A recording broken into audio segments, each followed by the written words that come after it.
Morning बच्चों, आज हम कक्षा 11वीं विषय राजनीति विज्ञान में अध्याय 9 पढ़ेंगे शांति। ठीक है, तो युद्ध, आतंकवादी हमलों और गुटी दंगों पर चिखती अखबारी रपटें हमें निरंतर याद दिलाती है कि हम अशांत समय में रहते हैं। हर किसी को शांति का आह्वान और अनुसरण की बात करते देखने से हमें लग सकता है कि इस अवधारणा को और स्पष्ट करने की कोई ज़रूरत नहीं है। हालांकि ऐसा है नहीं, जैसा कि हम आगे देखेंगे। शांति के विचार के प्रति दिखने वाली सहमति अपेक्षाकृत हाल फिलहाल की ही बात है।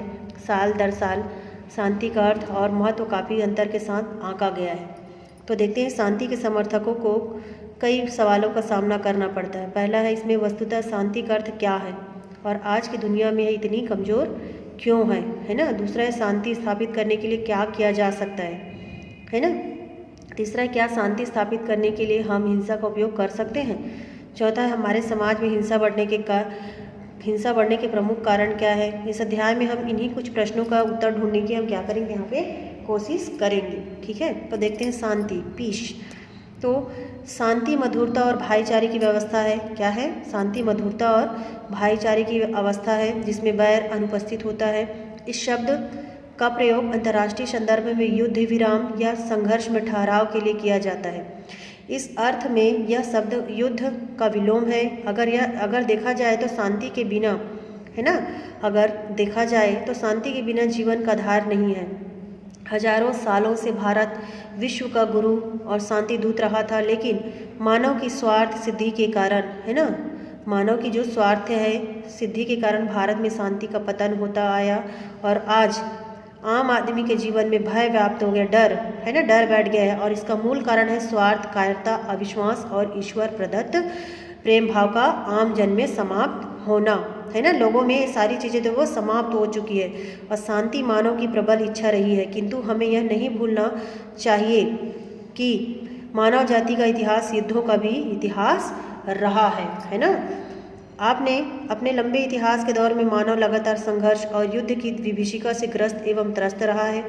स्विट्जरलैंड के एक प्रसिद्ध वैज्ञानिक जॉर्जेस बेबेल के द्वारा मानव जाति के इतिहास में युद्धों की गिनती करने पर यह स्पष्ट हुआ कि मनुष्य द्वितीय विश्व युद्ध की समाप्ति तक 14,500 छोटी है ना, और बड़ी लड़ाइयाँ लड़ चुका है।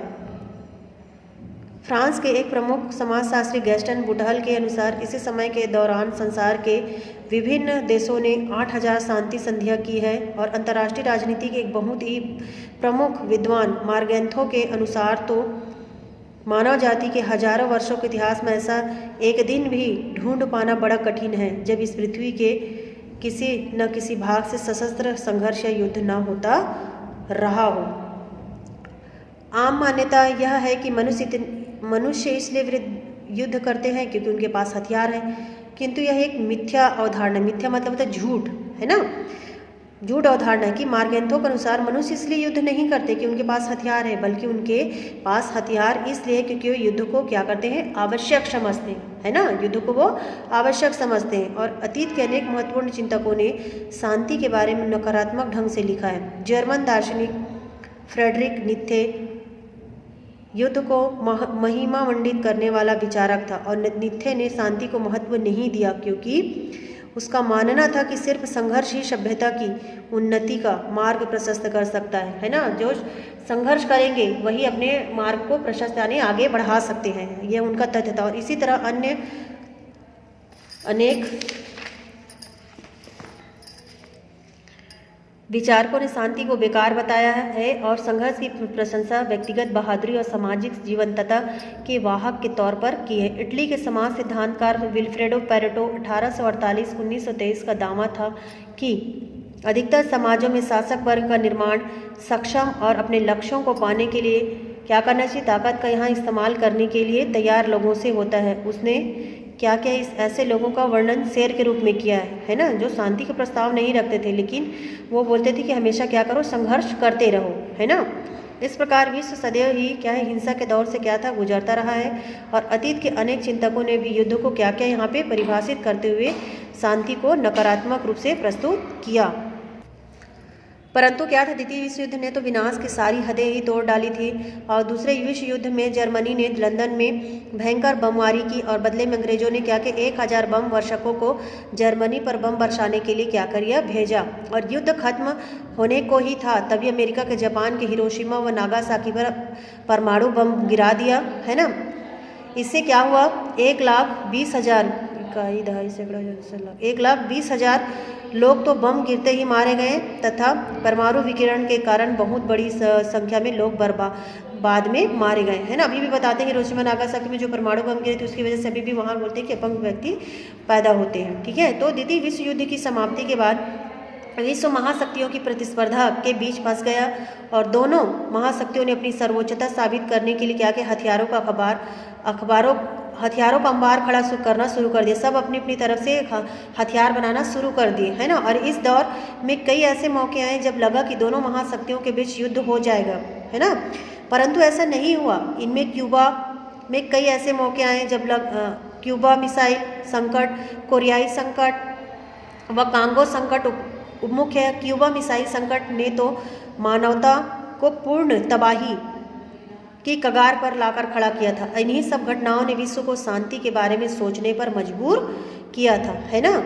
तो द्वितीय विश्व युद्ध के बाद शांति स्थापना के उद्देश्य से क्या किए थे, संयुक्त राष्ट्र संघ की स्थापना की गई थी, है ना। द्वितीय विश्व युद्ध को रोकने के लिए और शांति स्थापना करने के लिए संयुक्त राष्ट्र संघ की यहाँ पे क्या किया गया था, स्थापना की गई थी, है ना, जिसकी अध्यक्षता ने क्या कि शांति युद्ध की भीषणता को कम किया तथा दोनों ने आपस में कई संधियां की और परमाणु युद्ध की भीषणता को समझते हुए शांतिपूर्ण संबंध बनाने की आवश्यकता महसूस की।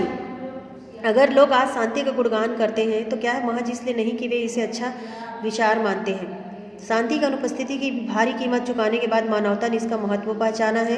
त्रासद संघर्षों के प्रेत हमें लगातार कचोटते रहते हैं। आज जीवन अतीत के किसी भी समय में कहीं अधिक सुरक्षित है क्योंकि हर जगह के लोग आतंकवाद के बढ़ते खतरों का सामना कर रहे हैं, है ना। और शांति लगातार बहुमूल्य इसलिए भी बनी हुई है कि इस पर खतरे का साया हमेशा क्या है, मौजूद है। देखेंगे शांति का अर्थ क्या है, तो शांति के सिद्धांत तकरीबन सभी धार्मिक उपदेशों में केंद्रीय स्थान पर प्राप्त हैं। आधुनिक काल भी लौकिक और आध्यात्मिक दोनों क्षेत्रों में शांति के प्रबल पैरोकारों का साक्षी रहा है और महात्मा गांधी का इनमें प्रमुख स्थान है। शांति की परिभाषा प्राय युद्ध की स्थिति न होने के रूप में की जाती है, किंतु इस संबंध में हम यही कहेंगे कि यह कुछ हद तक अपूर्ण परिभाषा है। पिछले करीब 60 वर्षों के दौरान युद्ध के स्वरूप में बदलाव आया है। युद्धों में हुई जान माल भी व्यापक हानि को देखते हुए दो या अधिक राज्यों के बीच युद्ध की घटनाओं में उल्लेखनीय कमी हुई है, किंतु जहां तक राज्यों के भीतर हुए संघर्षों का प्रश्न है, चाहे वे संजातीय संघर्ष हो अथवा गृह युद्ध, है ना, इनकी संख्या में नाटकीय ढंग से वृद्धि हुई है। अतः अशांति को युद्ध की स्थिति न होने के रूप में परिभाषित करना उपयुक्त नहीं है और शांति एक अधिक व्यापक अवधारणा है जिसमें युद्ध, गृह युद्ध, जातीय दंगे, राजनीतिक हत्याएं और आतंकवादी गतिविधियों आदि हिंसात्मक क्रियाकलापों का न होना भी इसमें क्या है, शामिल है। इस प्रकार हम देखते हैं कि शांति एक व्यापक शब्द और अवधारणा है जो अपने क्षेत्रों में राष्ट्रों के समुदाय में अंतर्राष्ट्रीय सद्भाव, सहयोग, सहिष्णुता आदि पर बल देने के साथ साथ क्या करते हैं, प्रत्येक देश के आंतरिक या अंदरूनी मामलों में भी अमन चैन को भी उतना ही अधिक महत्वपूर्ण मानता है। अतः शांति से हमारा तात्पर्य राष्ट्रों के समुदाय में विभिन्न राज्यों के आपसी संबंधों में अंतर्राष्ट्रीय सहयोग, सद्भाव, सहिष्णुता, युद्ध का सहारा न लेना है और मानवाधिकारों का आदर, संरक्षण और संवर्धन तथा अंतर्राष्ट्रीय विधि या कानून के आधार पर हमको क्या करने, आपसी विवादों का निर्धारण आदि बातों के शामिल होने के साथ साथ प्रत्येक देश के अंदर निवास करने वाले जन समाज के विभिन्न वर्गों में आपसी सहयोग, सद्भाव, सहिष्णुता, एक दूसरे के मनोभावों को समझने की प्रवृत्ति और विविधता में एकता के दर्शन करने की उदात्त भावना, विचार विभिन्नता को विरोधी न मानकर एक दूसरे के मत का आदर करना, है ना, आदि गुण भी शामिल है। शांति शब्द की इस व्यापकता, सार्वजनिकता और कल्याणकारी स्वरूप के कारण ही उसे राष्ट्र जीवन सहित विश्व समुदाय में इतनी अधिक महत्ता दी गई है। शांति के उपयुक्त अर्थ के बावजूद हमें यह भी सोचना होगा कि हिंसा प्रायः समाज की मूल संरचना में ही रची बसी है ना। और ऐसी सामाजिक संस्थाएं और प्रथाएं जो जाति, वर्ग या लिंग के आधार पर असमानता की खाइयों को और गहरा करती है, किसी की क्षति सूक्ष्म और अप्रकट तरीके से भी कर सकती है ना। जाति वर्ग या लिंग पर आधारित इस स्तरीकरण को अगर शोषित वर्गों की ओर से कोई भी चुनौती मिलती है तो इससे भी संघर्ष और हिंसा पैदा हो सकती है। इस तरह की संरचनात्मक हिंसा के बड़े पैमाने पर दुष्परिणाम हो सकते हैं, है ना। हम वैसी हिंसा से उत्पन्न कुछ ठोस उदाहरणों की ओर देखें, जैसे कि जाति भेद है, वर्ग भेद है, पितृसत्ता है, उपनिवेशवाद है और नस्लवाद और सांप्रदायिकता है।